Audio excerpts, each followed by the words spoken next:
ನಮಸ್ಕಾರ ಪ್ರೇಕ್ಷಕರೇ, T news Kannada ಚಾನೆಲ್ಗೆ ಸ್ವಾಗತ.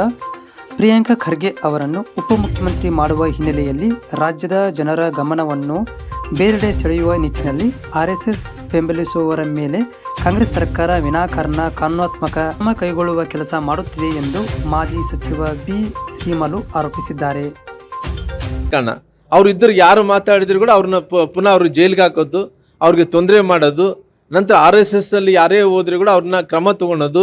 ಇದ್ರ ಬಿಟ್ಟರೆ ಏನು ಅಂತ ಹೇಳಿದ್ರೆ ಮುಂದಕ್ಕೆ ಅವರು ಈ ರಾಜ್ಯದ ಉಪಮುಖ್ಯಮಂತ್ರಿಗಳಾಗಬೇಕು ಅನ್ನೋಂಥ ಕನಸು ಹಿಡ್ಕೊಂಡು ಈ ರೀತಿ ಮಾಡೋಂಥ ಕೆಲಸ ಮಾಡ್ತಾರೆ. ಒಂದು ಆಲ್ರೆಡಿ ಒಳ ಒಪ್ಪಂದ ಮಾಡ್ಕೊಂಡಾರ.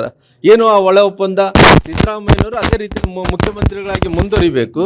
ಅಲ್ಲಿ ಹೈಕಮಾಂಡಲ್ಲಿ ಮಲ್ಲಿಕಾರ್ಜುನ ಖರ್ಗೆ ಅವರು ACC ಅಧ್ಯಕ್ಷರು ತೀರ್ಮಾನ ತೊಗೊಂಡಿದ್ದಾರೋ ಅವ್ರನ್ನ ಮುಖ್ಯಮಂತ್ರಿಗಳಾಗಿ ಮುಂದುವರಿಸಬೇಕು.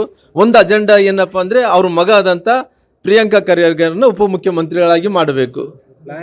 ಅವರೆಲ್ಲ ಪ್ಲಾನ್ ಮಾಡಿಕೊಂಡೇ ಅವ್ರೆಲ್ಲ ಕೆಲಸ ಅವ್ರು ಏನೇನು ಮಾಡ್ತಾ ಇದ್ದಾರೆ ಎಲ್ಲರೂ ಕೂಡ ಮುಚ್ಚಾಕಬೇಕು ಅನ್ನೋಂಥ ಕಾರಣದಿಂದ ಪ್ಲಾನ್ಡ್ ಆಗಿ ಹೋಗ್ತಾ ಇದ್ದಾರೆ.